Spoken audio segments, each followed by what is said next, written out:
Et Dieu va également commencer à te faire grandir dans différents niveaux spirituels. On va dire que tu dois toujours être bouillant pour Dieu, parce que il y a une chose que le diable attendra toujours, c'est que tu te refroidisses. Dans cette alliance avec Dieu, de toujours rechercher sa présence, rappeler le sacrifice de Jésus à la croix, parce qu'il n'est pas mort pour rien. Pour tout peuple, pour toute personne, de tout âge, de toute nation, de toute tribu. Allumer un feu dans ta vie où tu cherches la présence de Dieu. Les deux de Dieu on te traverse, mais la présence de Dieu va faire de toi l'homme, la femme le plus heureux de la terre. Amen. Bonjour à chaque personne, soyez la bienvenue dans la maison du Seigneur. Bonjour aussi à tous ceux qui nous suivent par le biais d'Internet, par le biais de la chaîne YouTube. Et que vraiment la paix et la bénédiction de Dieu soient sur vous. Amen. Vous savez, la Bible nous dit que c'est le plus bel endroit de se trouver, c'est dans la maison de Dieu. Amen. Amen. Il y a beaucoup d'endroits dans lesquels nous pouvons aller. Il y a beaucoup d'endroits qui nous est proposés. Mais j'aimerais vous dire que l'endroit où il y a ta sécurité, l'endroit dans lequel tu vas dépendre, l'endroit dans lequel tu vas grandir, c'est dans la maison de Dieu, dans lequel tout Dieu va libérer toute la bénédiction, toute la grâce. Amen. Amen. Et j'aimerais vraiment t'encourager et vraiment te booster, parce que vous savez, le jour où nous quitterons cette terre, la Bible nous dit que quand nous serons dans le ciel, nous adorerons et nous louerons Dieu éternellement. Ici sur la terre, nous pouvons vivre des moments un peu euphoriques, un peu festifs sur la terre, avec nos amis, avec nos connaissances, avec les gens que nous connaissons. Mais nous voyons que le temps passe très vite, que le temps court très vite et les années défilent les unes derrière les autres. Tu n'as même pas le temps de dire ouf, que ça y est, une journée encore est passée. Et encore une journée est passée. Et encore une journée est passée. Et il est vrai que, en grandissant dans la vie, nous sommes tous confrontés à faire certains choix. Et des fois, nous pensons que nous choisissons des bons choix, d'autres fois, nous pensons que nous ne sommes pas sûrs des choix que nous prenons. Et souvent, dans nos vies, nous voyons que le temps passe très vite. Et si on pourrait revenir en arrière, il y a plein de choses que nous ferons différemment. Mais il y a une réalité. Le temps passe et le temps court toujours. J'aimerais vous dire aujourd'hui, j'aimerais vous annoncer quelque chose aujourd'hui. Et j'aimerais que tu puisses t'annoncer à ton frère, à ta soeur, devant, derrière, à droite, à gauche de toi. Que tu puisses lui dire, nous allons vivre un autre temps aujourd'hui. Regarde ton frère, regarde ta soeur, devant, derrière. Dis-lui, on va vivre un autre temps aujourd'hui. Amen. Pourquoi je vous parle d'un autre temps? Parce que Dieu est le maître, Dieu est en dehors du temps et des circonstances. Amen. Dieu est en dehors de tout ton temps et de toutes tes circonstances, parce que Dieu n'est pas dans le temps de l'homme. La Bible nous dit que Dieu est éternel et qu'un jour pour lui est comme 1000 ans. Aucune des journées de Dieu n'est semblable à la tienne, parce que Dieu est en dehors du temps et des circonstances. Amen. Et pour que nous-mêmes, en tant qu'enfants de Dieu, nous puissions vivre quelque chose de surnaturel, que nous puissions expérimenter quelque chose qui va aller au-delà de notre pensée, nous devons apprendre à sortir de notre temps pour entrer dans le temps de Dieu. Est-ce que tu as compris ce que je dis? Tu dois sortir de ton temps pour entrer dans le temps de Dieu. Le temps que tu passes avec Dieu n'est pas un temps comme les autres, mais la Bible nous dit que cela s'appelle le temps du rachat, qu'il y a des croyants qui croient en Dieu, qui ne croient pas en Dieu. Si un jour ils décident de prendre un temps, ne serait-ce qu'avec Dieu, sache que tu sors de ton temps naturel pour entrer dans un autre temps qu'on appelle le temps de l'éternité. Et c'est pour cela que l'apôtre Paul a pu dire la chose suivante: rachetez le temps, car les jours sont mauvais. Amen. Les jours qui sont devant nous sont des jours mauvais, où la méchanceté de l'homme s'accrue, où l'homme plonge toujours plus ses regards dans le mal, où l'homme est toujours plus là pour détester les hommes, et nous voyons que l'homme se fait souffrir non seulement lui-même, mais il fait souffrir tout son entourage. Terrible. Comment on peut penser qu'un père de famille puisse tuer des gens de sa propre famille? Comment pouvons-nous penser que quand un couple est là ensemble avec des enfants, il puisse y avoir de tels déchirements dans lesquels il y a des divorces et les enfants se retrouvent tout seuls à cause de leur raisonnement et de leur mentalité. Regardez ce qui se passe autour d'eux. On entend parler de meurtre, on entend parler de divorce, de séparation, on entend parler de toutes sortes de choses, on peut entendre parler d'inceste. Comment un papa, un oncle ou un cousin peut aller faire du mal à quelqu'un qui fait partie de sa propre famille. Cela nous montre, s'il te plaît, tu viens là. Cela nous montre que le mal est en train d'avancer. Et la Bible nous dit que pour pouvoir racheter ce temps, et pour pouvoir voir un temps nouveau, Dieu te demande de racheter du temps. J'aimerais te dire que la prière et les temps que tu vas passer avec Dieu ne sont pas des temps perdus, mais ce sont des temps dans lesquels tu as investi pour la vie éternelle et dans lesquels tu t'es sorti de ton temps. Est-ce que vous savez? C'est pour cela que la Bible nous dit que quand Moïse est monté sur la montagne et qu'il est resté 40 jours, là, seulement dans la présence de Dieu, 24 heures sur 24 pendant 40 jours, la Bible nous dit que son temps a tellement été racheté que quand il est descendu de cette montagne, son visage avait changé comme la lumière du soleil. Amen. Alors bien sûr, nous ne sommes pas tous Moïse, nous ne pouvons pas tous passer 40 jours sur une montagne pendant 24 heures sur 24, c'est pas ce que je vous ai dit. Mais quand tu commences à prendre du temps, chaque jour, et un temps régulier avec Dieu, tu commences à racheter le temps, que tu sois jeune, que tu sois vieux, tu sais, devant Dieu il n'y a pas d'âge. Vous savez, la souffrance détruit l'homme, mais la prière restaure l'homme. Dis à ton frère, dis à ta soeur, la souffrance détruit l'homme, mais la prière restaure l'homme. Dis-lui à droite et à gauche. Dis-lui, voyez-le. La souffrance détruit l'homme et la prière restaure l'homme. La souffrance détruit l'homme, mais la prière restaure l'homme. Pourquoi? Quel genre de prière restaure l'homme? Alors nous allons voir un petit peu ce matin, quel genre de prière restaure l'homme.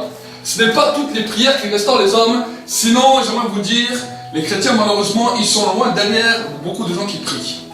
On peut voir des musulmans qui prient plus que les chrétiens, on peut voir des bouddhistes qui prient plus que les chrétiens, on peut voir différentes nationalités à travers le monde qui prient plus que les chrétiens, et pourtant, on peut voir que malgré toutes leurs prières, ils ne sont pas transformés, ils ne sont pas restaurés. Pourquoi?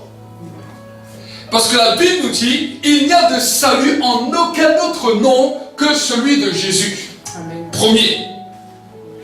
Pour pouvoir arriver, pour pouvoir accéder dans une dimension de restauration, la Bible nous dit que tu dois accéder à un nom qui est supérieur, qui t'ouvre le ciel, qui te donne une capacité au-delà de tout ce que tu peux penser et au-delà de tout ce que tu peux imaginer. Mohammed n'a jamais donné sa vie pour le monde. Bouddha n'a jamais donné sa vie pour le monde. Ni Krishna, ni aucun de ces hommes. Ils ont amené une philosophie, une pensée, un raisonnement, mais ils n'ont pas donné leur vie. Ni aucun même des prophètes.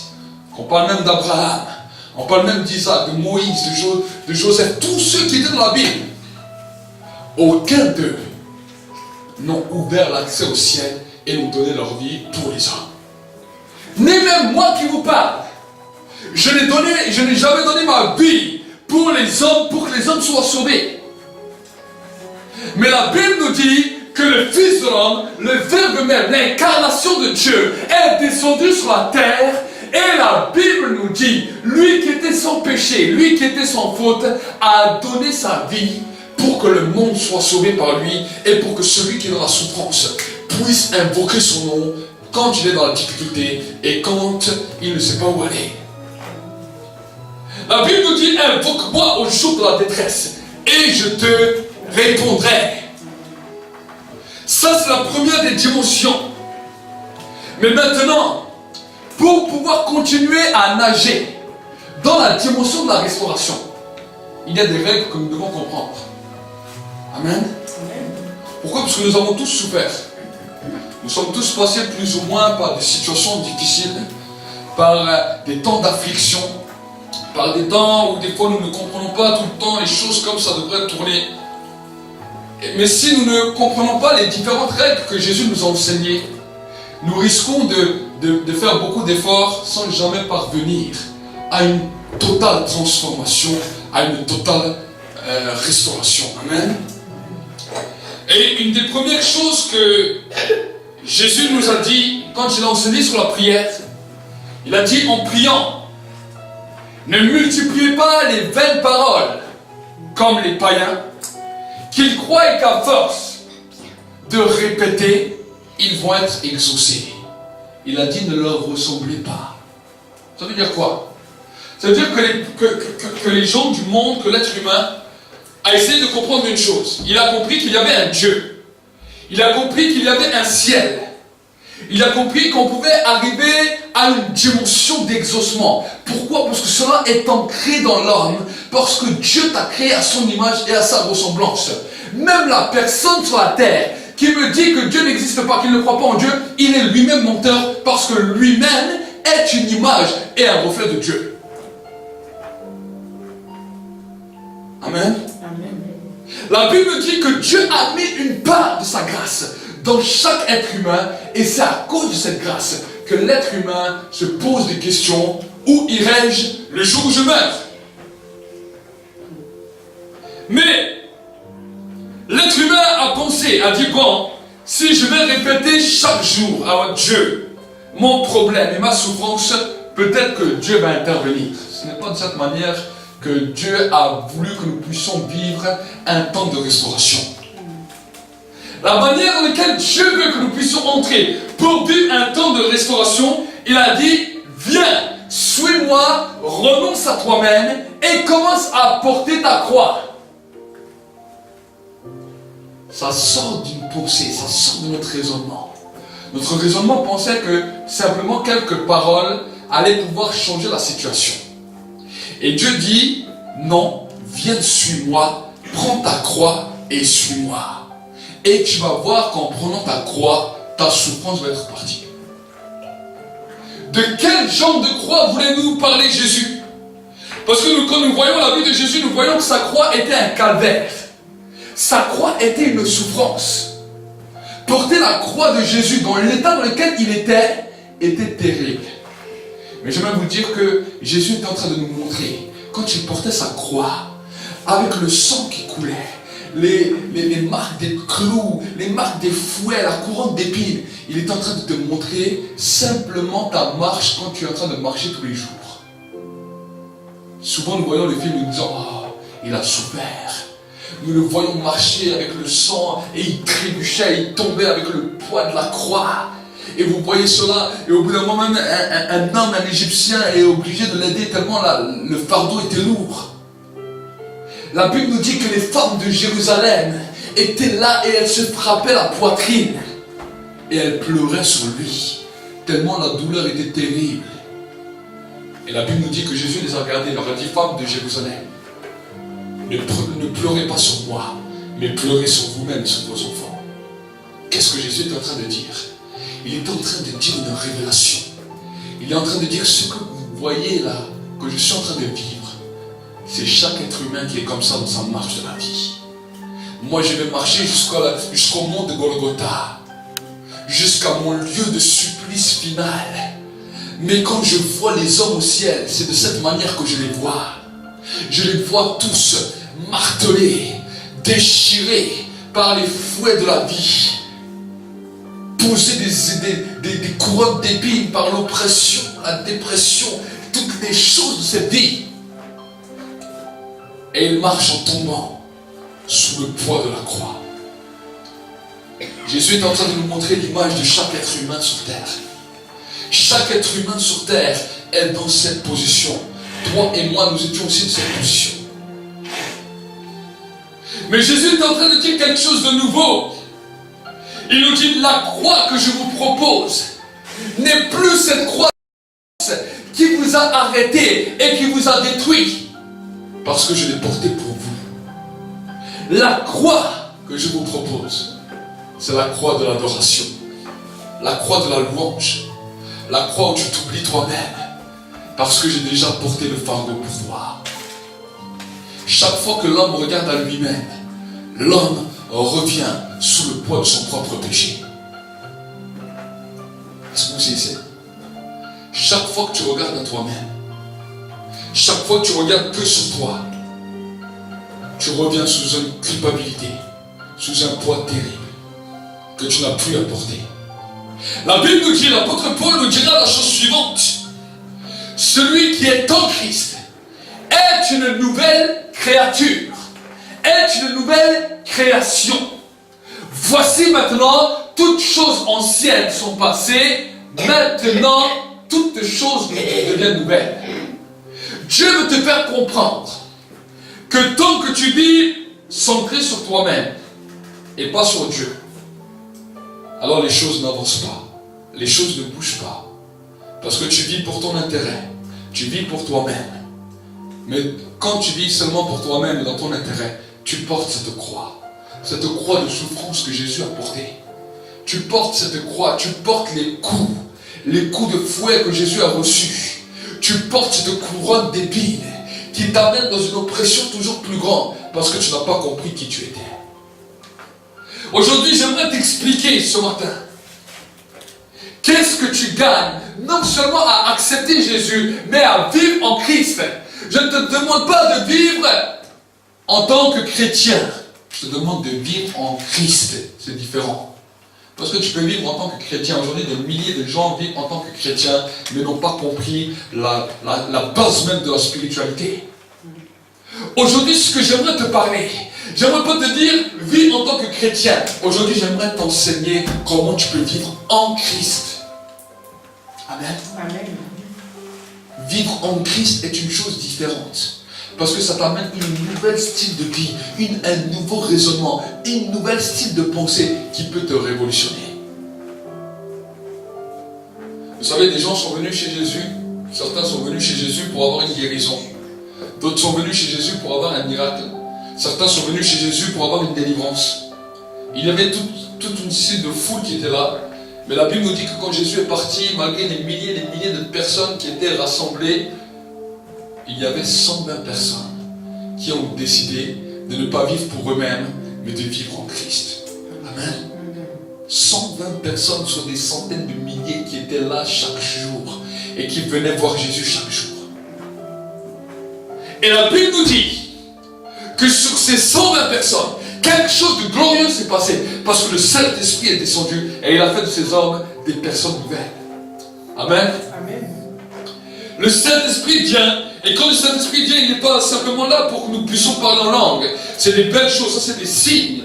La Bible nous dit, voici les signes qui accompagneront ceux qui auront cru. En mon nom, ils parleront de nouvelles langues. Amen. Amen. Ça c'est la base même de l'évangile. Avant même si tu commences à parler même à des gens qui ne connaissent pas Dieu, si tu essaies de leur parler avec toutes les plus belles paroles, les gens ne comprendront pas. Parce qu'ils sont aveuglés. Alors quand tu es devant eux, tu leur dis, je vais te montrer le signe que je suis une nouvelle créature. Ça, tu ne peux pas le faire. Et tu fermes tes yeux, tu lui dis,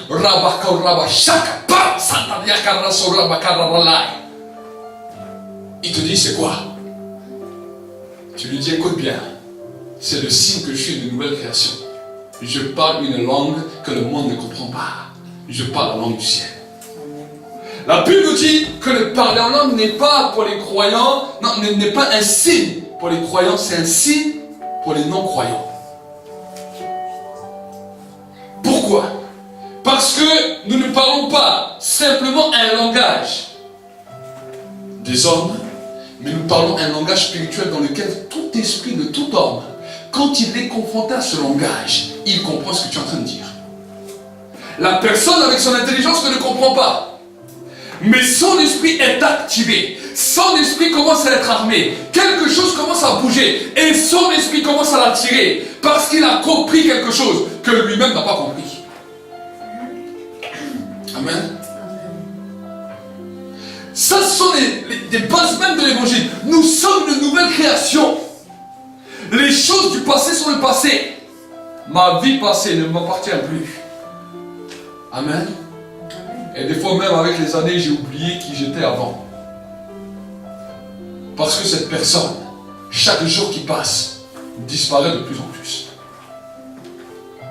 Amen. Amen.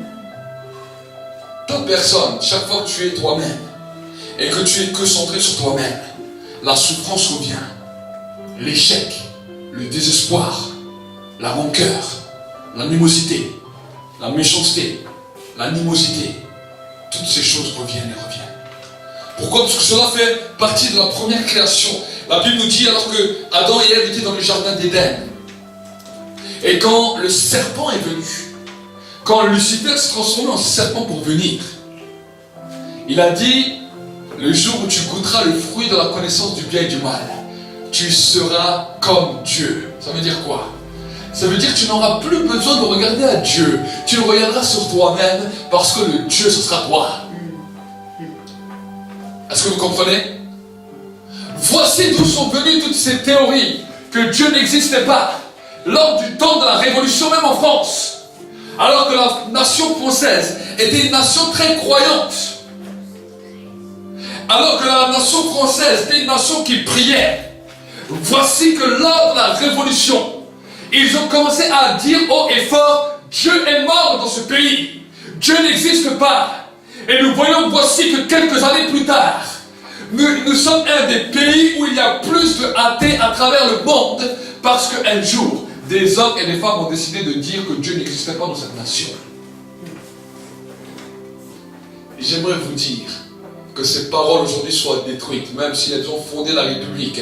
On s'en fout de cette parole parce que Dieu est toujours vivant. Et Amen. Dieu est au-dessus de toute parole qui peut s'être dite par les hommes. Amen. Peu importe leur proclamation, aussi forte soit-elle, je vais encore crier plus fort. Dieu est vivant et Dieu n'a pas changé. Amen.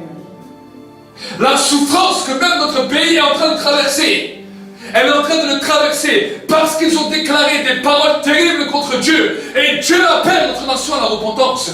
Dieu appelle notre peuple à la repentance. Et Dieu t'appelle toi en premier à la repentance, à reconnaître que Dieu est Dieu et que sans lui, nous ne pouvons pas avancer. Amen. Le Saint-Esprit est en train de m'interpeller. Le Saint-Esprit est en train de me secouer. Et je vois souvent que dans notre nation, il y a un combat. Les gens qui décident de prendre position, ils ont un combat. Parce que à cause des proclamations, mais que ces proclamations soient brisées maintenant dans le nom de Jésus. Et que ton esprit soit ouvert. Que l'esprit de la France soit ouvert. Et qu'une nouvelle faim, une nouvelle soif commence à souffler. Et qu'une résurrection de l'esprit commence à ressusciter dans notre nation. Amen. Mais toi qui es là, souviens-toi de cela. Qui aime vivre dans la souffrance? Personne. Qui aime vivre dans l'affliction? Personne. Alors commence à dire, Seigneur, je viens devant le trône de ta grâce et je viens t'adorer toi. J'oublie ma vie et j'accepte de vivre en Christ. J'accepte d'être une nouvelle créature. J'accepte de m'aimer quand tu m'aimes, le rejet était là. J'accepte de m'accepter quand plus personne ne m'accepte. J'accepte de m'honorer quand plus personne ne m'honore. Parce que je sais que celui qui vit en moi est plus grand que celui qui est dans le monde. Amen. Amen. Les gens t'ont rejeté, les gens t'ont fait du mal, les gens t'ont critiqué. Les gens ont fait des choses mal sur toi. Dieu a un nouveau plan pour toi. Il te dit, moi je te donne tout. Si tu acceptes simplement de vivre en moi. Amen. Amen. Alors je ne peux pas vous faire la démonstration de ce que c'est vivre en une personne. Parce que je ne peux pas prendre une personne et dire, voilà, je vais vivre en elle et vous montrer comment je rentre en elle, comment je saute en elle et comment ensemble on est un. Humainement, ce n'est pas possible parce que notre corps nous arrête. Mais c'est ce que Dieu a fait. Si tu acceptes de vivre en lui, c'est comme si tu sautes dans Dieu. Et les gens ont une nouvelle image. Ils n'ont plus l'image de l'homme qu'ils voyaient. Ils n'ont plus l'image de la femme qu'ils voyaient. Mais ils voient l'image de... L'image de qui? Il a dit quoi dans le livre de la Genèse? Faisons l'homme à notre image et à notre ressemblance. Chaque fois que l'homme vit en Dieu, il n'est plus à l'image de l'homme, mais il est à l'image de Dieu. Et vu que Dieu est parfait, que Dieu est bon, que Dieu est glorieux, que Dieu est magnifique, que Dieu est majestueux, chaque homme qui voit Dieu est obligé de l'aimer. Amen. Même tu marches dans la rue Les gens ne te connaissent pas. Les gens ne savent pas qui tu es. Mais parce que tu vis en Dieu, alors tu peux marcher de manière fière. Tu peux marcher à la tête haute. Parce que les gens vont commencer à être attirés. Ils vont voir Dieu à travers toi. Quand tu vas marcher dans la rue, ils ne vont plus te voir toi, ils vont voir Dieu. Et ils vont commencer à être attirés. Ils vont commencer à venir parler avec toi. Ils vont commencer à être interpellés. Ils ne savent pas pourquoi, mais ils vont être interpellés. Amen. Amen. Combien de fois vous êtes dans les magasins? Combien de fois vous êtes dans la vie active? Il y a des gens autour de vous. Alors si vous êtes simplement religieux, vous leur dites, ah, je veux absolument leur prêcher. Leur prêcher, si vous-même vous n'êtes pas en Dieu, vous pouvez leur prêcher. Ça ne va pas changer leur vie. Mais si vous êtes en Dieu, sans même leur prêcher, un sourire de votre part, une parole de votre part, et les gens peuvent être transformés. Amen. Amen. C'est quelque chose que vous devez comprendre. La Bible nous dit, l'apôtre Paul nous parle du bon parfum que nous pouvons répandre autour de nous. Et Dieu, quand nous commençons à vivre en lui, Dieu commence à nous donner une sagesse extraordinaire. Je vois, s'il te plaît. Dieu commence à nous donner une sagesse extraordinaire pour que nous puissions avancer bien. Une sagesse extraordinaire pour que nous puissions avancer. Amen. Amen. Est-ce que vous savez c'est quoi la différence entre la sagesse et l'instruction? Aujourd'hui, on est dans un monde où on instruit les gens, mais les gens ne connaissent pas la sagesse. Ça veut dire quoi? C'est-à-dire qu'on te met dans une école, déjà dès le maternel, et on te remplit de données. On t'apprend à lire, on t'apprend à écrire, on t'apprend le français, on t'apprend peut-être l'allemand, l'anglais, on t'apprend le sport, on t'apprend. Et quand les gens commencent à grandir à un certain âge, on leur dit, tu veux faire quoi comme métier? Il dit, ah, j'aimerais faire peut-être ce métier. Alors on te met dans une certaine filière, et là encore on t'apprend, on t'instruit. Ton âme t'instruit, ton âme devient instruite, ton âme devient remplie de connaissances. Mais ce n'est pas la connaissance qui amène la sagesse. Parce que la Bible nous dit que Dieu a fondé le monde par la sagesse. Que Dieu a fondé le monde par la sagesse. La sagesse est créatrice. L'instruction t'amène seulement à un point A jusqu'à un point B. Mais ne te permet jamais de pouvoir créer. Pourquoi je vous dis cela? Combien de personnes ont fait des grandes études de fou et ils sont au chômage? Ils n'ont même pas de travail. Comment tout ce qu'on leur a appris, toute leur instruction, ne leur a pas donné la sagesse pour eux-mêmes pouvoir créer quelque chose, parce qu'ils se retrouvent sur un banc de touche comme s'ils n'avaient rien appris. Quand vous allez des fois voir certains dans les hôpitaux, même dans les hôpitaux psychiatriques, vous allez voir que beaucoup de personnes ont des grandes études. Ils ont appris beaucoup de choses. Mais vu que la sagesse n'était jamais là, ça a créé même un blocage dans leur pensée, un blocage à l'intérieur d'eux, et ils n'arrivent même plus à avancer dans la vie. La preuve que l'instruction n'amène pas la sagesse. La sagesse vient de Dieu. Et la Bible nous dit que celui qui manque de la sagesse, qu'il la demande à Dieu et qu'il la demande sans douter. Vous avez besoin de la sagesse de Dieu pour pouvoir évoluer dans votre vie. Salomon, le voici devenu roi. L'instruction de son père ne lui a pas permis à bien diriger le royaume. Mais quand il devient roi, Dieu lui dit, qu'est-ce que tu veux? Demande-moi ce que tu veux et je te le donnerai. Salomon dit, bon, je ne vais pas demander beaucoup d'argent. Mon papa m'a déjà donné de l'argent. Je ne vais pas demander la mort de mes ennemis parce que ça ne m'avancera pas beaucoup dans la vie. Mais il a dit à Dieu, Seigneur, donne-moi un cœur sage et intelligent pour pouvoir diriger ce peuple. Et Dieu lui a dit, tu lui as demandé la meilleure des clés. Voici pour ce que tu as demandé la sagesse. Tu vas voir ce que la sagesse va produire sur ta vie et tout ce que tu as besoin, tu vas recevoir. La Bible nous dit qu'en tant que ce roi, Salomon avait une telle sagesse qu'il est devenu le roi le plus puissant du monde. Le roi le plus riche du monde. Il a commencé à pouvoir produire la richesse. Il a commencé à produire le bonheur, à produire toutes sortes de choses à cause de la sagesse. On peut voir dans certains pays des hommes, des femmes qui des fois savent à peine lire, écrire, qui n'ont même pas de diplôme. Mais pourtant, Dieu leur donne la sagesse. Ils cherchent la sagesse aux yeux de Dieu. Et demain, des fois, ils deviennent certains des milliardaires, des millionnaires, des hommes, des femmes qui ont conquéri tout leur univers sans avoir des grandes études parce qu'ils avaient la sagesse. Amen. La sagesse est plus importante que les grandes études. Et même si vous avez des enfants, le plus important pour eux, ce n'est pas le fait qu'ils ont des grandes études. Le plus important, c'est qu'ils reçoivent une sagesse de Dieu. Parce que la sagesse de Dieu, rien ne pourra les arrêter. Les grandes études ont arrêté beaucoup d'hommes. Les grandes études ont arrêté des hommes et des femmes. Vous pouvez en voir beaucoup en France. Mais la sagesse n'arrête personne. Un homme qui est sage, un homme qui est intelligent, un homme qui a reçu la sagesse de Dieu, une femme qui a reçu la sagesse de Dieu, même seul, il peut produire quelque chose. Amen. Amen. Amen. C'est cela que nous devons comprendre. Et pour que nous puissions comprendre cette sagesse de Dieu, nous ne pouvons que comprendre la sagesse de Dieu, comme nous passons du temps avec lui. Amen. Amen. Comment moi, un homme qui n'a fait aucune étude, qui n'a pas fait des grandes études, qui n'a même pas fait d'études théologiques, un jour j'étais dans la présence de Dieu, et Dieu a commencé à me donner une sagesse de révélation par rapport à la parole de Dieu. J'étais incapable de prêcher. Je ne pouvais pas me tenir devant les gens pour prêcher. Mais le jour où Dieu m'a donné sa sagesse, à partir de ce jour-là, j'ai pu me mettre comme ça devant les gens et j'ai pu prêcher naturellement. Du jour au lendemain. À cause de la sagesse de Dieu. Amen. Amen. Je sais que dans ma propre expérience, j'ai pu le vivre.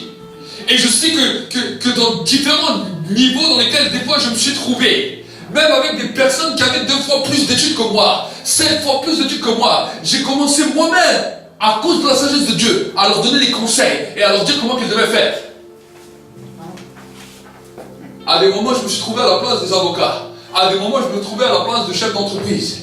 À des moments, je me trouvais dans cette position en leur donnant des conseils. Et je voyais combien la sagesse de Dieu était puissante pour bouleverser n'importe quelle personne. C'est pour cela que je peux me mettre devant n'importe quelle personne. Même devant un ministre, même devant n'importe qui. Je n'ai pas besoin d'avoir peur, ni de paniquer à l'intérieur de moi. À l'intérieur de moi, je sais qui je suis et je sais ce que Dieu m'a donné. Amen. Amen. L'instruction ne peut pas te donner ça. Beaucoup d'hommes, de femmes, ils font des grandes études et pourtant dès qu'ils se retrouvent devant l'examen, ils commencent à trembler, ils commencent à paniquer. L'instruction ne te donne pas ça, mais la sagesse te donne de la science. Amen. La sagesse te donne de la science. Et la Bible nous dit, le commencement de la sagesse, c'est la crainte de l'Éternel. La crainte de l'Éternel, c'est quoi? C'est la haine du mal. C'est ça. Tu commences à haïr ce que Dieu haït. Et le secret de l'intelligence, c'est s'éloigner du mal. Ça veut dire que tu vois que le mal arrive, tu t'éloignes.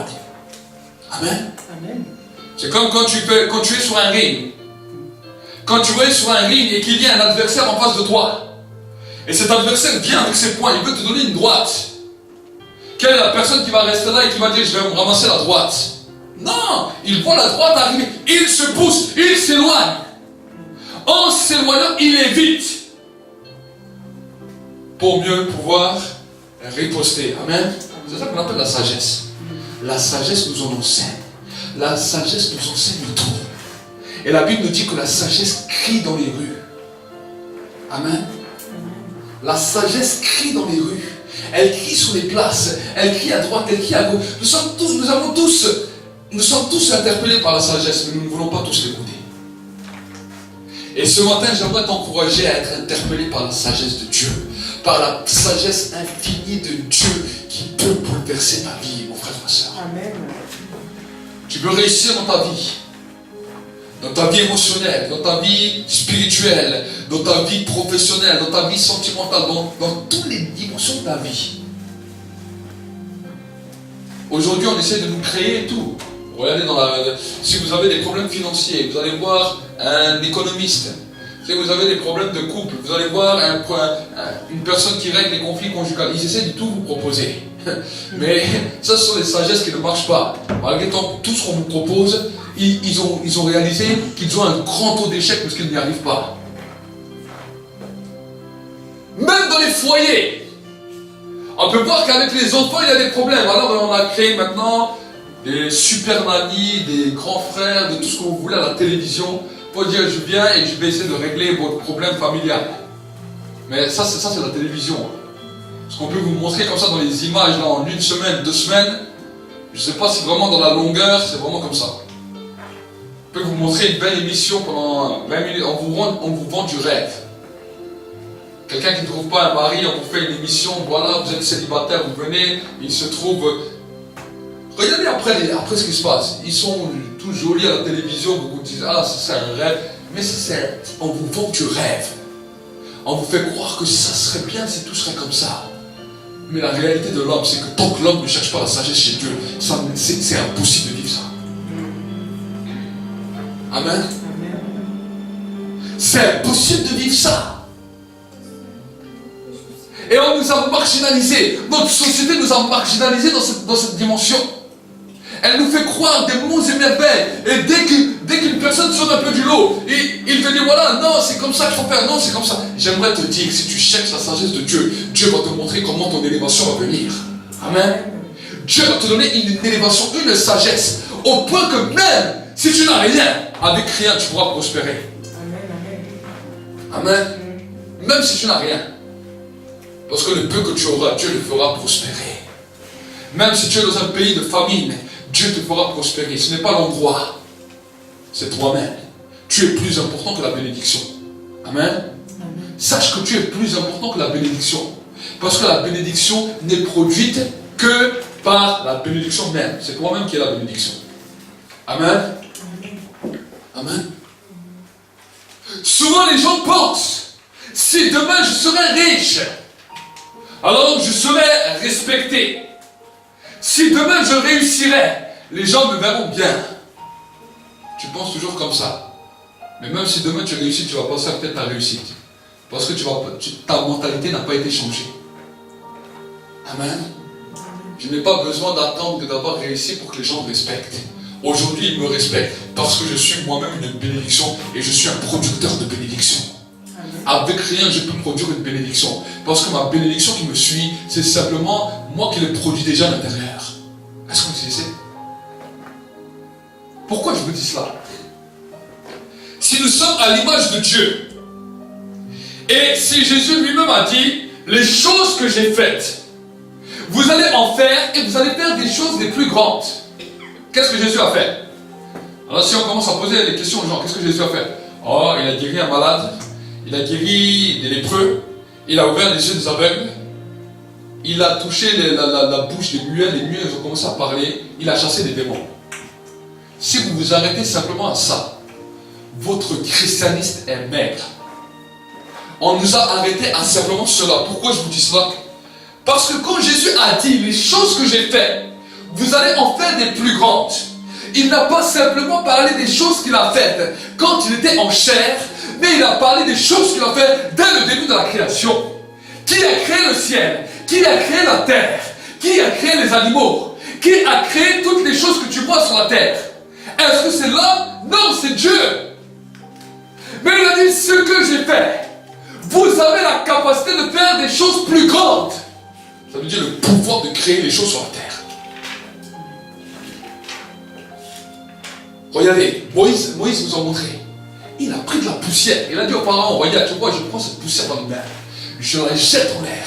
Et cette poussière va faire des moustiques. Il a fait cela. Les moustiques sont venus de partout. Il a pris son bâton. Il a dit, tu vois les eaux qui sont là. Je touche seulement ces eaux avec mon bâton. Ces eaux vont devenir rouges et elles vont être changées en sang. Là, c'était pour le jugement. Parce que Dieu voulait secouer le pharaon et son armée. Mais la Bible nous dit que nous sommes devenus dispensateurs de la grâce. Écoute bien, nous sommes devenus des dispensateurs de la grâce parce que nous vivons au temps de la grâce. Le temps des prophètes était le temps des jugements. Le temps où Dieu amenait le peuple à l'ordre. Mais le temps de la grâce, le temps apostolique et prophétique est un temps plus grand parce que c'est le temps de la création des choses plus grandes que Dieu a fait. Amen. Donc si Moïse a pu prendre de la poussière en sortant de la présence de Dieu, il l'a jeté en l'air et il a dit voici des moustiques, tu peux prendre de la poussière, tu peux la jeter et tu dis je déclare quelque chose, je déclare une création, je commence à créer les choses parce que mon Dieu qui habite en moi a créé les choses et il a dit je peux le faire aussi. Ça c'est la question de foi. Amen. Ça c'est la question de foi. Mais vu que nos foi sont déjà totalement petites, alors pour faire encore ça, il dit le pasteur il nous a pris pour qui? Dieu nous a donné cette dimension. J'ai promis que vers le mois d'octobre, novembre, je vais commencer à parler comment on peut changer les choses.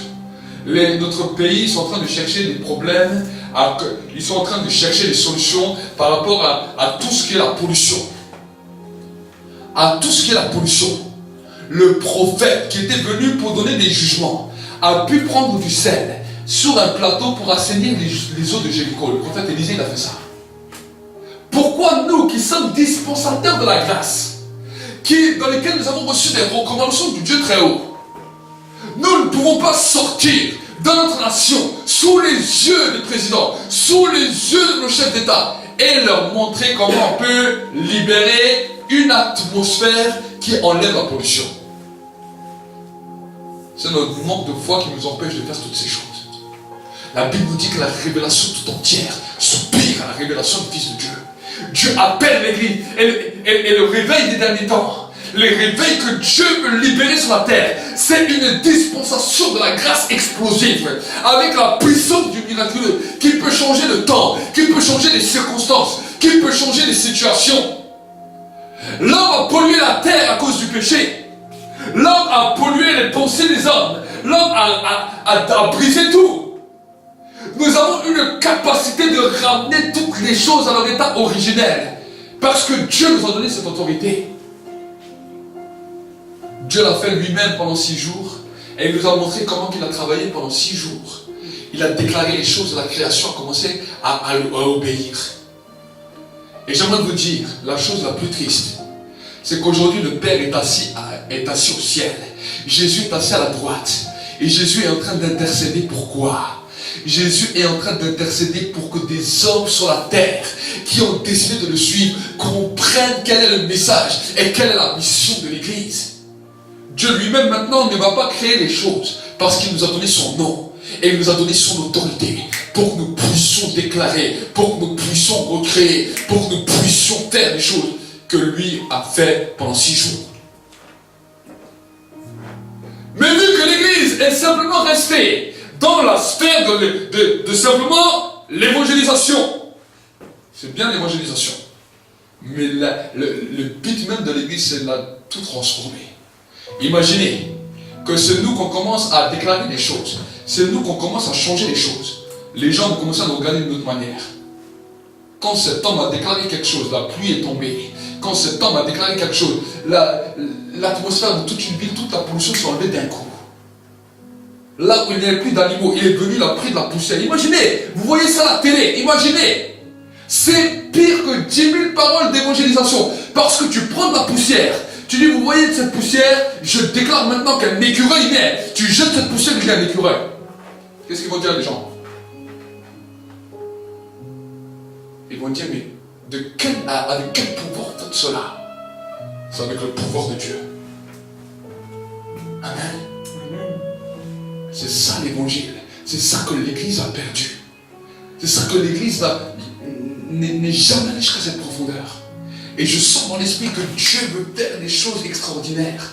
Les temps des prophètes étaient les temps des jugements. Mais nous sommes devenus dispensateurs de la grâce. Plusieurs fois j'ai vu des lois changer en simple déclaration.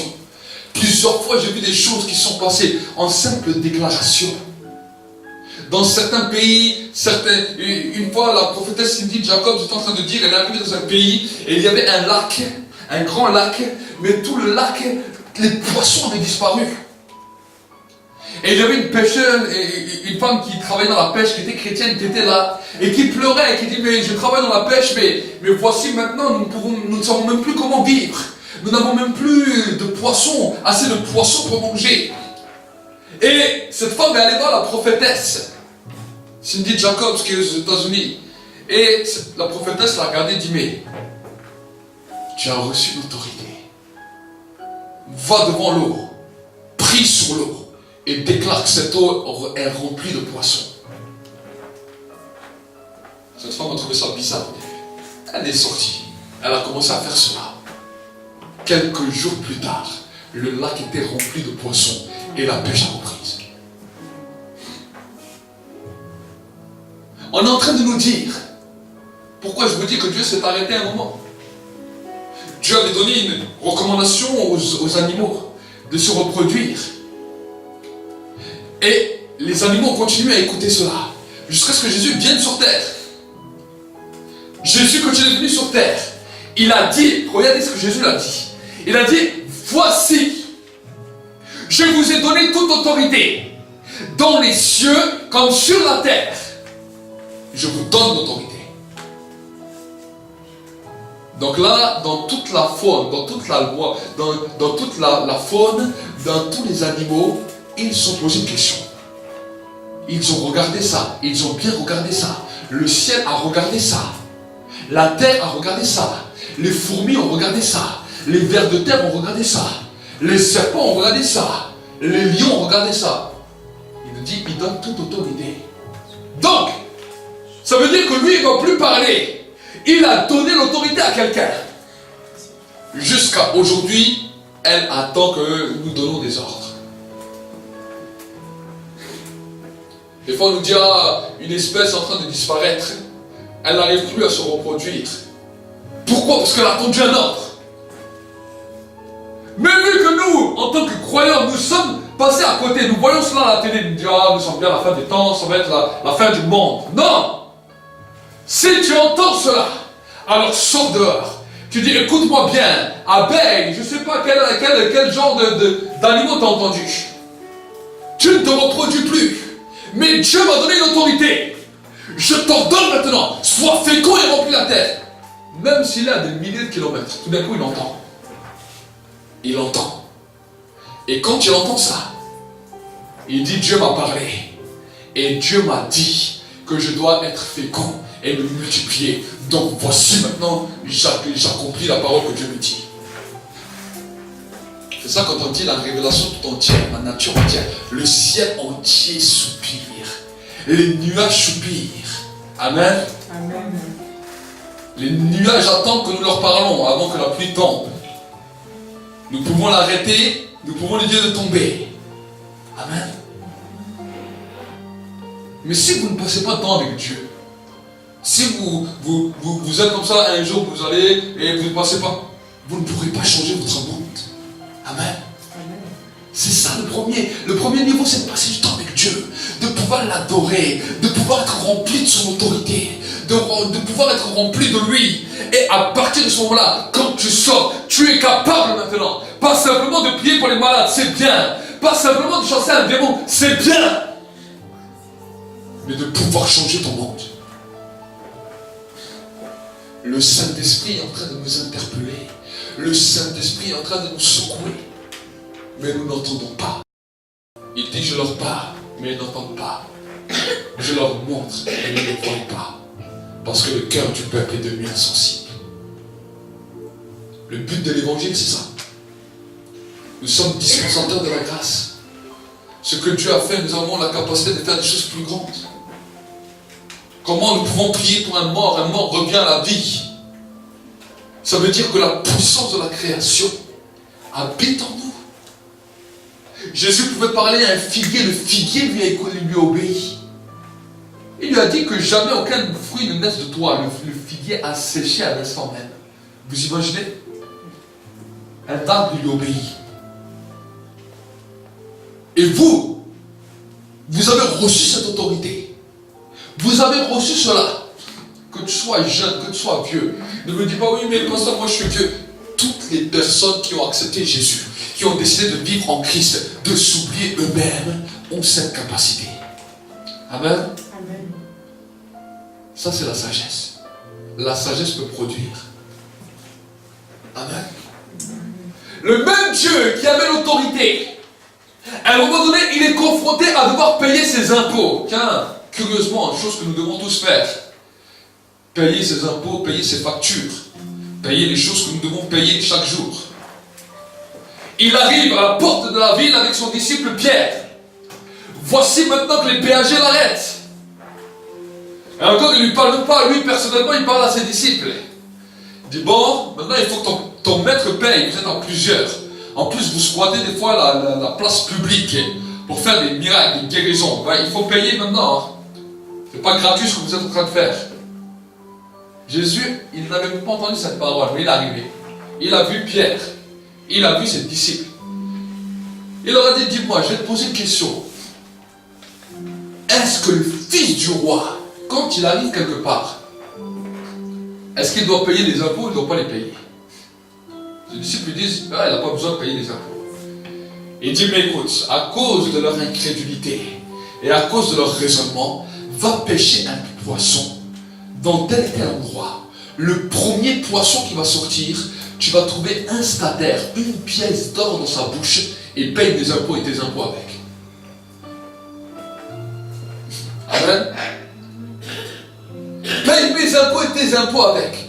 Voici la puissance de la création a pu produire même une pièce d'or. Le poisson lui-même a produit une pièce d'or. Il est devenu une usine de fabricateurs de pièces d'or pour payer les impôts de Jésus. Amen. Tout est possible. Tout est possible. Mais c'est à nous de comprendre les mystères du royaume de Dieu. J'aimerais vous emmener dans une dimension de folie. J'aimerais que l'église Centre mondial de réveil soit connue pour la dimension de folie dans laquelle nous rentrons. La dimension de Dieu qui nous amène dans une dimension de folie dans laquelle nous allons faire des choses extraordinaires. Amen. Jamais dans cette nation, nous ne sommes pas simplement connus comme une simple église, mais une église qui faisons des choses extraordinaires, qui créons une église créatrice, une église qui commence à se lever pour changer les situations environnementales, pour changer toutes les sphères de notre société, au point que les ministres de l'écologie, tous les ministres qui gèrent l'environnement vont venir nous demander comment faire. Amen. Nous pouvons trouver ça aujourd'hui comme une folie. Mais demain, ce sera quelque chose de normal dans l'église. Parce que quand les croyants vont commencer à se réveiller et vont commencer à manifester ces œuvres, ça va commencer à être normal. Vous savez, en 2012, Dieu a commencé à me travailler petit à petit sur ces choses, avec plusieurs expériences. Déjà en 2004, un jour j'étais avec un frère et on avait décidé d'aller au Grand Ballon pour passer un temps de prière. Et c'était en hiver, et je m'en souviendrai toujours, et le temps avait l'air clément, il neigeait un petit peu, mais sans plus. Et quand nous sommes sortis, nous sommes allés en pleine nuit au Grand Ballon pour aller prier. Et quand nous sommes sortis de la voiture, c'est comme si le vent s'était déchaîné, qu'au bout de 5 minutes, on était obligé de rester dans la voiture tellement qu'on avait froid et que le vent se déchaînait partout. Alors on avait un peu prié, mais ensuite on est redescendu. Mais là-bas, je n'avais pas compris. Parce que nous étions là-haut, et quand on commençait à prier, mes mains commençaient à brûler comme des boules de feu. Et je regardais mes mains, et je dis, mais mes mains ils chauffent. J'avais comme des boules de feu dans les mains, mais je ne comprenais pas. Alors il y avait mon frère qui était à côté de moi, et lui il priait. Je dis, écoute, mets tes mains comme ça. Je dis, je vais voir si je suis fou, si je ne suis pas fou. Je dis, mets seulement tes mains comme ça. Et moi je pose juste ma main comme ça. Il me dit, ah, ça brûle, je sens le feu. Je dis, ah. Mais je n'avais pas toujours compris. Jusqu'en 2012, où en 2012, on avait fait un temps de Pentecôte dans l'église. Et j'étais avec un frère qui m'avait traduit. Et on est sorti. Et en 2012, ils avaient déclaré des grandes catastrophes qui allaient s'abattre sur l'Alsace. Ils ont dit que les catastrophes allaient être terribles comme en 99. Et effectivement, vers 5-6 heures, je suis sorti chez moi. Le vent a commencé. Mais terrible. Le vent a commencé à souffler. Les volets ont commencé à claquer. J'avais un trampoline qui était dehors, qui faisait plus de 100 kilos. Le trampoline se soulevait de ça.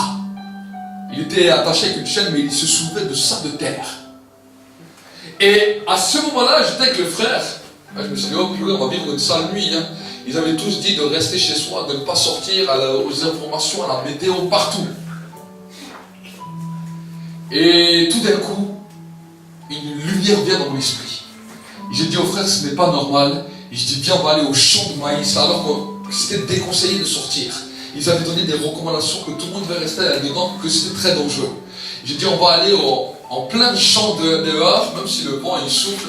Si on doit s'envoler, on va s'envoler peut-être, mais j'ai dit, on va aller là-bas, on va prier. Et on a commencé à prier. Et le vent continue à se déchaîner, à se déchaîner. Lui, il tenait un peu plus que moi, parce qu'il était un peu plus rembourré que moi. Mais on priait. Et alors qu'on est en train de prier, tout d'un coup, le Saint-Esprit nous ouvre les yeux. À moi et à lui, on avait les yeux ouverts. Ce n'était pas une vision, ce n'était pas un son, c'était réel. On le voyait comme ça. On a vu un grand dragon noir, en plein dans le ciel. Et moi, je croyais que j'avais des hallucinations. Je me disais, est-ce que je suis le seul qui voit ou on est à deux? Et je le regarde et lui, il voit la même chose que moi. Un dragon énorme. Et là, je commence à prendre l'autorité que Dieu nous a donnée. J'ai dit, ah, maintenant je te vois. Je dis, je te paralyse, je te lis et je détruis ton autorité. Je te chasse maintenant. Je commence à prendre autorité puissamment au nom de Jésus. Jusqu'à un moment donné où il est parti comme une étoile filante. Parce que Jésus, à un moment, a dit à ses disciples, j'ai vu Satan descendre du ciel comme être éjecté du ciel, comme une étoile filante. Quand cela s'est produit, j'étais avec le frère Mario, il est pasteur aujourd'hui sur Paris. Il se rappelle encore très bien de cela. On était ensemble. Et quand on a vu ce dragon qui a disparu comme une étoile, tout d'un coup, le temps s'est arrêté d'un coup. La tempête s'est arrêtée d'un coup. Le calme s'est fait d'un coup. Et le lendemain, ils ont dit à nos informations, à la météo, nous ne comprenons pas ce qui s'est passé, mais il ne s'est rien passé de ce que nous avions dit. Et là, j'ai commencé à comprendre que Dieu nous appelait à de nouvelles dimensions. Et j'ai commencé à saisir que Dieu nous amenait à de nouvelles dimensions. Et quand j'avais fait le groupe, à l'époque, quand on avait commencé un groupe à Kems en 2016, j'avais dit au groupe, j'ai dit, vous n'avez pas vu de neige pendant longtemps. Et j'ai dit, on va déclarer que le temps serait considéré que sa saison. Et vous allez voir cette année la neige. Et en 2016, il y a eu beaucoup de neige qui est tombée. La neige était venue, même le froid était venu. Les gens étaient étonnés, même dans les informations, tout le monde était étonné. Et là, j'ai commencé à voir plusieurs fois, avant même de faire un message comme cela que je vous dis aujourd'hui, j'ai commencé à voir plusieurs fois comment Dieu agit. Et Dieu, cette année, m'a dit, à partir de novembre, décembre, à octobre, novembre, décembre, il m'a dit, c'est le temps maintenant où tu peux leur enseigner ça. C'est le temps maintenant où l'Église peut entrer dans cette dispensation. C'est le temps où maintenant l'Église peut entrer dans une nouvelle dimension de compréhension de ma parole. C'est pour cela que je vous prêche ça maintenant. Pour que vous puissiez comprendre quelle autorité nous avons. Qu'est-ce que Dieu attend de nous. Et quand nous allons prendre part simplement au temps de la Sainte Seine, j'aimerais vraiment t'encourager. J'aimerais t'encourager à changer de mentalité, à voir l'évangile d'une manière différente. Amen. Amen. Amen. À voir l'évangile d'une manière différente. Pour que vous puissiez comprendre que vous avez reçu une capacité. Vous savez qu'un jour Dieu nous demandera des comptes. Pas simplement du nombre de fois où on a prêché ou on n'a pas prêché, mais du nombre de catastrophes qui sont passées à côté de nous et qu'on aurait pu bouleverser, qu'on aurait pu arrêter, qu'on aurait pu changer, mais qu'on est resté pacifique face à tout ce qui se passait. Et je crois que dans notre pays, nous sommes arrivés à un point culminant où des catastrophes se manifestent les unes derrière les autres. Jésus dira que l'annonce de sa venue passera par plusieurs choses. Il y aura des tremblements de terre, il y aura des guerres, il y aura des choses qui se passeront. Mais j'aimerais te dire pourquoi Jésus nous a dit ça. Pour nous mettre en alerte de toutes les positions dans lesquelles nous pouvons changer le monde. Vous savez que nous avons vécu des années terribles ici dans ce temps. Nous avons vu la Première Guerre mondiale, la Deuxième Guerre mondiale, des choses qui étaient terribles. Pourquoi? Parce que l'Église était arrivée dans un temps de sommeil et ils sont passés à côté de ce que Dieu voulait faire. C'est ça qui a créé les guerres. Evan Roberts, de son temps, la Grande-Bretagne vivait un temps terrible. vivaient un temps terrible de pauvreté, vivaient un temps terrible dans lequel ils avaient même déclaré que si ça continuait, il allait avoir une guerre civile. Mais Evan Roberts a entendu toutes ces choses qui étaient en train de se déclarer aux informations à droite et à gauche. Il a passé du temps dans la présence de Dieu. Et là, quand il a passé du temps dans la présence de Dieu, il a vécu un des plus grands réveils connus sur toute la surface du monde, dans lequel les gens venaient du monde entier au pays de Galles, voir ce qui était en train de se passer, voir le réveil. Et toute cette nation, du temps de Evan Roberts, du temps qu'il était là, a été bouleversée et n'est jamais rentré en guerre civile, parce qu'un homme a compris la chose. Dieu envoie le réveil. Dieu envoie des nouvelles dimensions. Quand des nations sont en train de se détruire, quand des guerres sont en train d'être annoncées, quand des tremblements de terre sont en train d'être annoncés, quand des catastrophes sont en train d'être annoncées, pourquoi Dieu est en train de bouger les choses? Pour que nous puissions passer à côté. Dieu a envoyé l'Église et il a dit, je vous ai donné l'autorité. Voici, tout ce que vous lirez sur la terre sera lié dans le ciel. Tout ce que vous délirez sur la terre sera délié dans le ciel. Amen. Le diable le sait. Le diable des fois teste l'Église. Il dit, je vais un peu les secouer. Et je vais un peu faire des choses. Je vais un peu faire un tremblement de terre pour voir si l'Église a compris son mission. Quand il voit qu'il fait un tremblement de terre et que personne ne l'a arrêté, quand il voit qu'il a tué des hommes et des femmes et personne ne l'a arrêté, il dit, alors je peux continuer. Pourquoi je vous dis personne ne l'a arrêté? Parce que la Bible nous dit dans le livre de la Genèse que quand Dieu a parlé au serpent, quand Dieu a parlé à Satan, il lui a dit, tu ramperas sur ton ventre et tu te nourriras de poussière. Il a dit, ok, qu'est-ce que c'est la poussière? C'est quoi que je dois manger? Et la Bible nous dit, Dieu s'est tourné vers Adam et Ève. Il leur a dit, tu es poussière et tu retournes dans la poussière.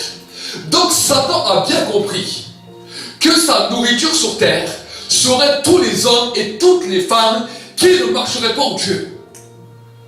Et c'est pour ça que quand Jésus est venu, il a décidé que tous ceux et celles qui décident de le suivre, qui décident de marcher en lui, ne seraient plus semblables à la poussière, mais seraient semblables à l'image de Dieu.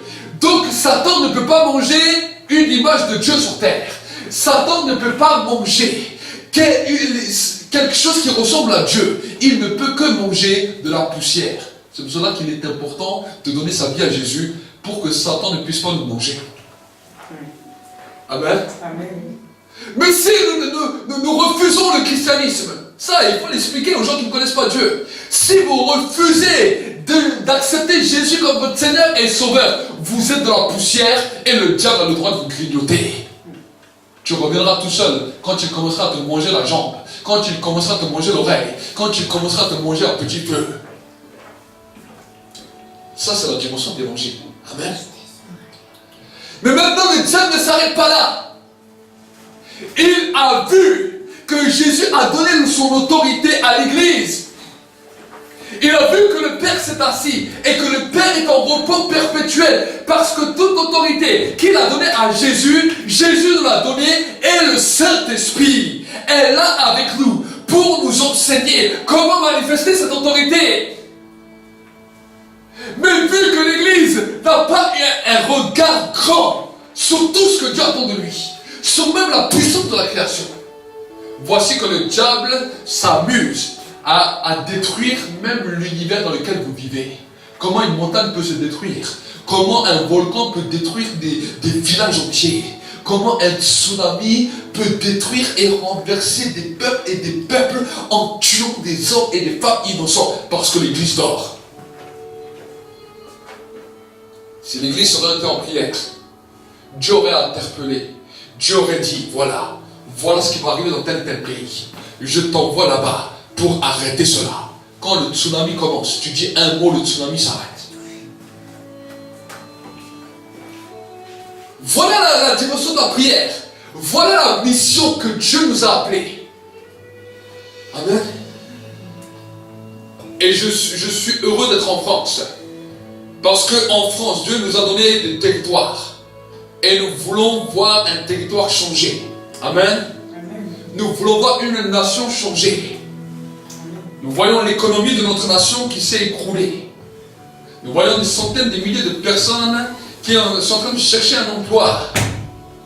Et en 2012, Dieu nous a parlé. Il a dit, je veux vous utiliser pour changer la dimension de l'économie. Amen. Au début, je ne comprenais pas. Mais je commence à voir que Dieu a une capacité. Souvent, quand les gens sont venus à l'église, ils n'avaient pas de travail, ils n'avaient rien. On pose les mains, on donne une déclaration. Dieu a commencé à leur donner des bénédictions. Alors que pendant des fois, des mois, ils n'avaient rien. Certains des années. Et Dieu m'a dit, je vais me plaire à continuer à bénir et à bénir. Et je sais que la dimension de l'économie de notre nation change.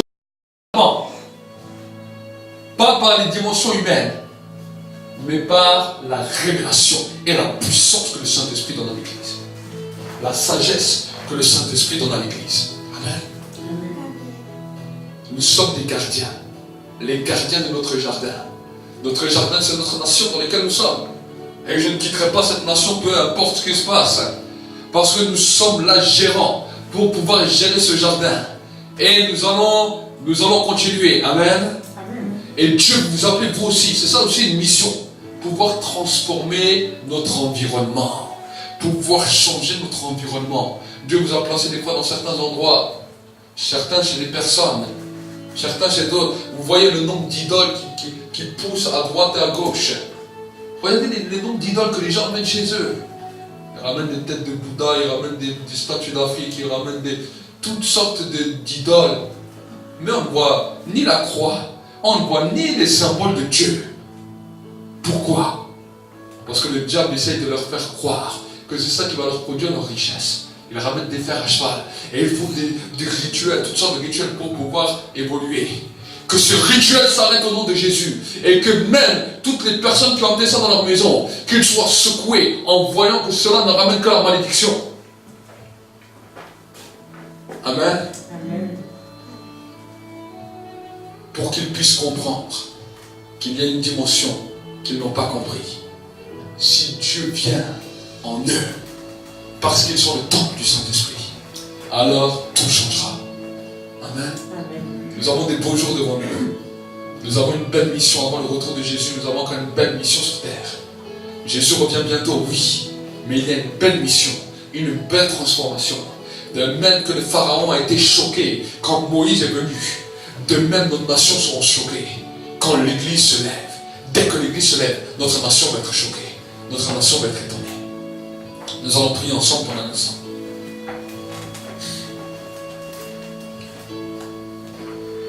Nous allons prier.